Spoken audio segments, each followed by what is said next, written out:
a man marries a woman who becomes displeasing to him because he finds something indecent about her, and he writes her a certificate of divorce, gives it to her, and sends her from his house, and if after she leaves his house she becomes the wife of another man, and her second husband dislikes her and writes her a certificate of divorce, gives it to her, and sends her from his house, or if he dies, then her first husband who divorced her is not allowed to marry her again after she has been defiled. That would be detestable in the eyes of the Lord. Do not bring sin upon the land the Lord your God is giving you as an inheritance. If a man has recently married, he must not be sent to war or have any other duty laid on him. For 1 year he is to be free to stay at home and bring happiness to the wife he is married.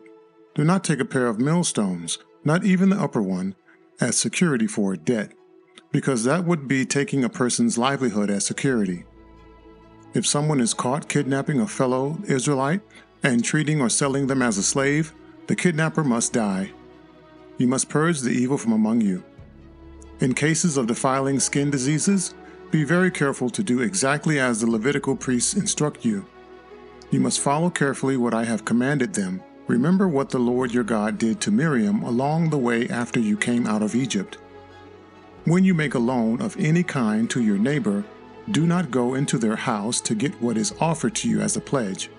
Stay outside and let the neighbor to whom you are making the loan bring the pledge out to you. If the neighbor is poor, do not go to sleep with their pledge in your possession. Return their cloak by sunset so that your neighbor may sleep in it. Then they will thank you, and it will be regarded as a righteous act in the sight of the Lord your God. Do not take advantage of a hired worker who is poor and needy, whether that worker is a fellow Israelite or a foreigner residing in one of your towns. Pay them their wages each day before sunset, because they are poor and are counting on it. Otherwise they may cry to the Lord against you, and you will be guilty of sin. Parents are not to be put to death for their children, nor children put to death for their parents. Each will die for their own sin. Do not deprive the foreigner or the fatherless of justice, or take the cloak of the widow as a pledge. Remember that you were slaves in Egypt, and the Lord your God redeemed you from there. That is why I command you to do this. When you are harvesting in your field and you overlook the sheaf, do not go back to get it. Leave it for the foreigner, the fatherless, and the widow, so that the Lord your God may bless you in all the work of your hands. When you beat the olives from your trees, do not go over the branches a second time.